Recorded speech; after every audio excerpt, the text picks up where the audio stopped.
So if you've ever experienced imposter syndrome, or you know someone who is displaying the signs of imposter syndrome, make sure to watch till the end because I'll be sharing 5 tips to help you deal with imposter syndrome.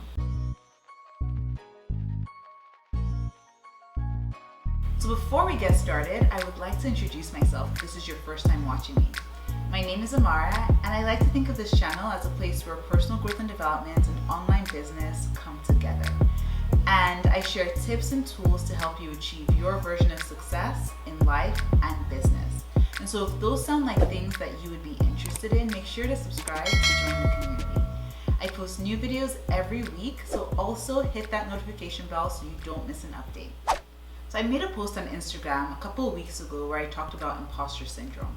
And I got a lot of feedback from that post in my comments and my DMs, and I could really tell that it was a topic that resonated with a lot of people.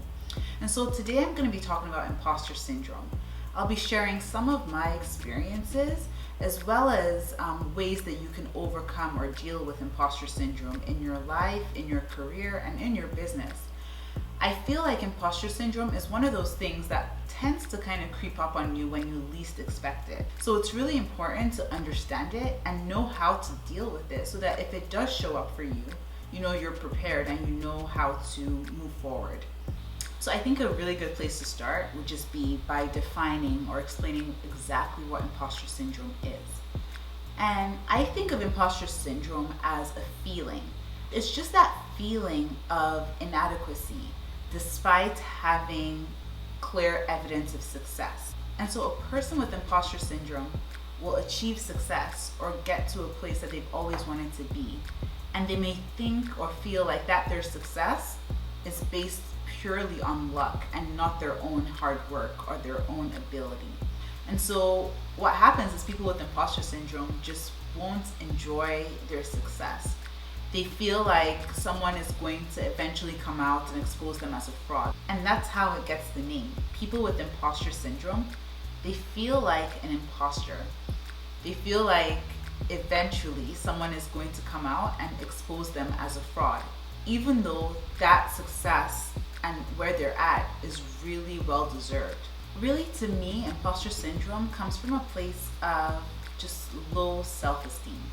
And it's really that feeling of unworthiness. So you really just don't believe you deserve the things that you have, the success that you have. You feel like you don't deserve recognition or praise. And it's really just, again, from a place of low self-esteem. So people with imposter syndrome will often feel a lack of confidence, a lot of self-doubt. They may feel like, this is just too good to be true. And ultimately, they won't be able to really enjoy their success because, again, they feel like it's going to be taken from them because someone is going to come out and just expose them for what they truly are. Why it's important to know about imposter syndrome is because, A, it can happen to anyone, and it can also sneak up on you when you're not expecting it. And then also, imposter syndrome is one of those things that really holds people back from achieving the things that they really want to achieve. Because when you feel like a fraud or you feel like an imposter, often, you're not able to achieve or realize your full potential. And so I'm going to be talking about how to deal with imposter syndrome because I think it's just so important that you recognize it and know what it is so that if it does show up and if it does start to manifest in your life, you know exactly how to deal with it. So the first tip is to know that you're not alone and to understand that imposter syndrome is actually quite common. Studies have shown that up to 70% of people will actually experience imposter syndrome at some point in their lives. Oftentimes we feeling bad about ourselves. But it's completely normal and there's a reason for this. So let me introduce you to something in psychology called the Dunning-Kruger effect. And what this is a psychological phenomena where people with low ability or people with low competence tend to overestimate their knowledge, and as a result they feel very confident. And so we think of this as people who don't know what they don't know. But what you'll find is that as you start to learn and as you start to grow and get more competent in an area, your confidence actually dips. And the reason for that is because you actually get to a point where you know all the things that you don't know. And so you start to freak out. And I find that this is where imposter syndrome kind of plays in. But what I think is really cool and really promising is that you'll notice that if you keep going and as you keep learning, eventually your confidence starts to go back up. Understanding the psychological phenomena just helps to put things in perspective a little bit, because it tells me that this is completely normal and there's a reason for it. So when you are experiencing imposter syndrome, just know that you're not alone, and there are many other people who experience the same feelings that you do. And then more than that, just realize that there's a reason for it, and it's completely normal. And so the next thing would be to celebrate your successes. Now remember that with imposter syndrome, people often don't believe that their success was down to their ability. They feel like it's down to luck. But it's important to actually get into the habit of celebrating your successes. And not just the big successes, but even the small wins. Just celebrate every little step that you get to that is taking you to your big goals. So what that looks like is when you get good feedback or a testimonial, or someone leaves a really amazing comment, just make a note of that.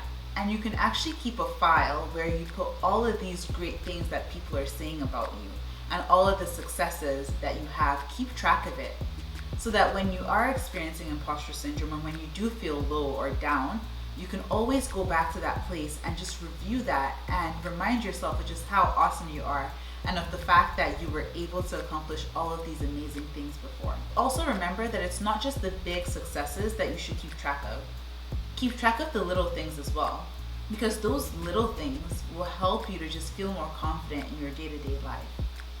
And so like I said, keep track of them, keep them in a folder or a binder, and go back to it often and remind yourself of all of the successes that you've achieved before.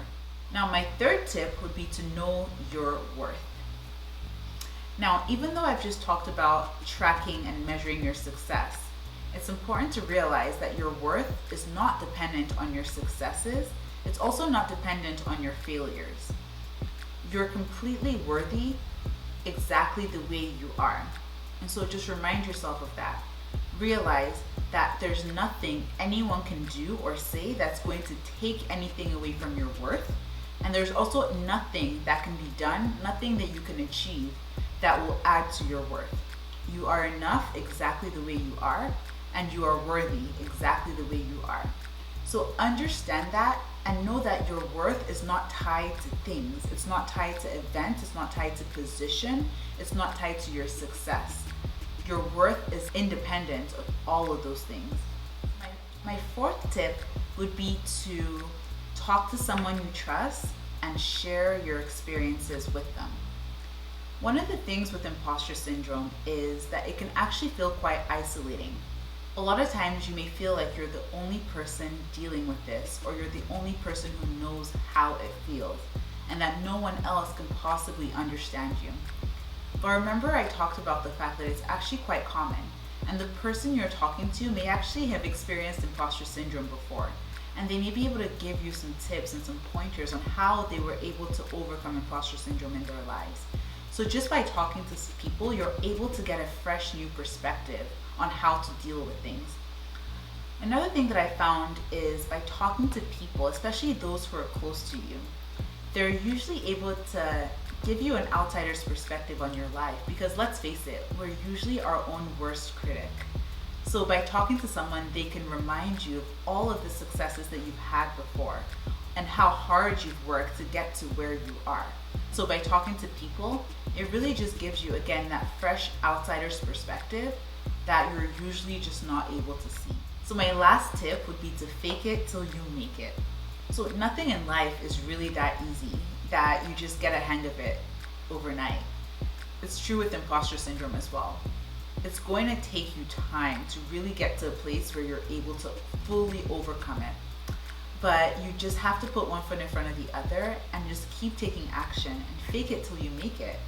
If you don't believe that you're worthy to be on a table, just fake it. Pretend like you believe it. And eventually you'll find that it starts to get easier and easier the more you do. So I really hope you found those 5 tips helpful. If you did, make sure to like this video and also leave a comment and let me know if you've dealt with imposter syndrome before. If you have, share with me, some of the things that you have done to help you overcome it. And also share maybe some of the things that you did that didn't work so that we can all kind of learn and grow together. So if you haven't done so already, make sure to subscribe and hit the notification bell so you don't miss an update. Thank you so much for watching. I'll see you